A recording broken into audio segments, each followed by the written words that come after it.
નમસ્કાર.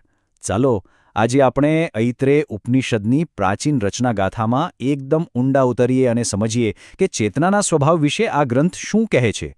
ક્યારે વિચાર આવ્યો છે કે આ બધું શરૂ થયું એ પહેલાં શું હતું?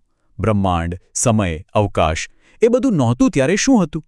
હજારો વર્ષ પહેલાં ઐત્રેય ઉપનિષદ નામના એક પ્રાચીન ભારતીય ગ્રંથે આનો એક બહુ જ રસપ્રદ જવાબ આપ્યો હતો. મોટાભાગની સર્જનની વાર્તાઓથી આ વાત એકદમ અલગ છે. અહીં શરૂઆત કોઈ મોટા ધડાકાથી નથી થતી, પણ એક એકાંત, શાંત અસ્તિત્વથી થાય છે, એક શુદ્ધ ચેતનાથી. તો આ જે આદિકાળનું અસ્તિત્વ છે એને કહેવાય છે આત્મન, જેનો સરળ અર્થ થાય છે સ્વ. એને આપણે બ્રહ્માંડની મૂળભૂત ચેતના તરીકે સમજી શકીએ, જે દરેક વસ્તુનો સ્ત્રોત છે. આ જે શરૂઆતનો શ્લોક છે ને એ બહુ જ મહત્વનો છે. એ સ્પષ્ટ કહે છે કે વાસ્તવિકતાનો પાયો કોઈ ભૌતિક પદાર્થ નથી, પણ ચેતના પોતે જ છે. અને આ જ વિચાર આખી ગાથાનો પાયો છે. તો સવાલ એ છે કે આ એક જ ચેતનામાંથી આખું બ્રહ્માંડ બન્યું કેવી રીતે? જવાબ ખરેખર બહુ જ સરળ છે, માત્ર એક વિચારથી. અહીંયા જુઓ, સર્જનનું પહેલું પગલું કોઈ ભૌતિક ક્રિયા નથી, એ શુદ્ધ ઈરાદાનું, એક સંકલ્પનું કાર્ય છે. બ્રહ્માંડ એક વિચારથી શરૂ થાય છે, જે દર્શાવે છે કે ચેતના ભૌતિક જગતને આકાર આપવાની શક્તિ ધરાવે છે. બસ ખાલી એ એક વિચારથી 4 અલગ અલગ બ્રહ્માંડીય ક્ષેત્ર અસ્તિત્વમાં આવી ગયા.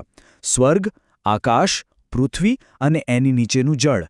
આ સ્તરો જાણે કે જીવન માટે એક મંચ તૈયાર કરી રહ્યા છે. હવે બ્રહ્માંડનો મંચ તો તૈયાર થઈ ગયો. પછી આત્માએ પુરુષનું સર્જન કર્યું. આ કોઈ એક વ્યક્તિ નથી, પણ સમગ્ર માનવતા અને બ્રહ્માંડના બધા જીવો માટેનો એક મૂળભૂત નમૂનો છે, એક આદિરૂપ. પણ એક મિનિટ, આ પુરુષ તો હતો, પણ એ ખાલી એક ખોખા જેવો હતો, એક નિષ્ક્રિય પાત્ર. દુનિયાને અનુભવવા માટે, એની સાથે જોડાવા માટે એને ઇન્દ્રિયોની જરૂર હતી. તો હવે પડકાર શું હતો? આ નિષ્ક્રિય સ્વરૂપને જીવંત કેવી રીતે બનાવવું?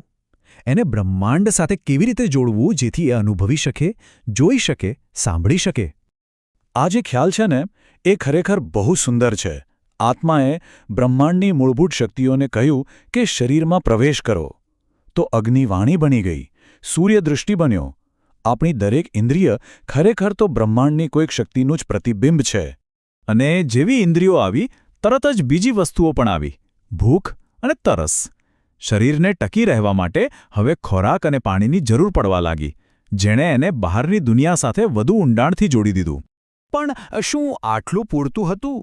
શરીર, ઇન્દ્રિયો, જરૂરિયાતો?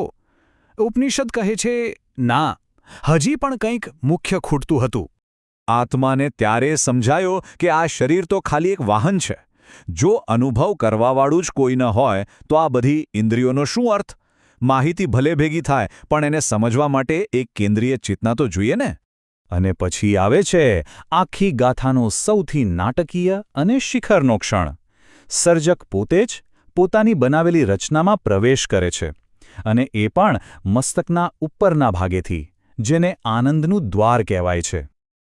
તો આનો મતલબ શું થયો? સીધો અને સરળ મતલબ એ છે કે સર્જક અને સર્જન અલગ નથી, એ એક જ છે. જે ચેતનાએ આ બ્રહ્માંડ બનાવ્યું, એ જ ચેતના આપણી આંખોમાંથી આ દુનિયાને જોઈ રહી છે. અને આ જે અદ્ભુત કાર્ય છે એ આપણને લઈ જાય છે ઉપનિષદના સૌથી ઊંડા અને અંતિમ સત્ય તરફ. એક એવું વાક્ય જે હજારો વર્ષોથી ગૂંજી રહ્યું છે. પ્રજ્ઞાનમ બ્રહ્મ, એટલે કે ચેતના જ બ્રહ્મ છે. આ ભારતીય દર્શનના મહાવાક્યોમાંનું એક છે. એનો અર્થ એ કે આ એક મૂળભૂત અંતિમ સત્ય છે. વાસ્તવિકતાનો જે અંતિમ સ્વભાવ છે એ ચેતના છે.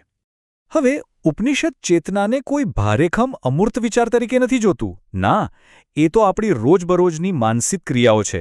કંઈક અનુભવવું, સમજવું, યાદ રાખવું, ઈચ્છા કરવી, આ બધું એક જ ચેતનાના અલગ અલગ રૂપો છે. અને છેલ્લો શ્લોક આ બધી વાતોને એક સાથે જોડી દે છે. એ જાહેર કરે છે કે આ બ્રહ્માંડમાં જે કંઈ પણ છે, ગ્રહોથી લઈને આપણા વિચારો સુધી, એ બધું ચેતના દ્વારા જ ચાલે છે અને ચેતનામાં જ સ્થિત છે.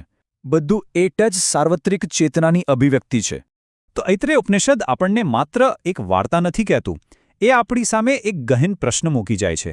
જો આપણી અંદરની ચેતના અને બ્રહ્માંડનો સર્જન કરનાર ચેતના એક જ હોય, તો પછી આપણી સાચી ઓળખ શું છે? આ એક એવો વિચાર છે જેના પર મનન કરવા જેવું છે.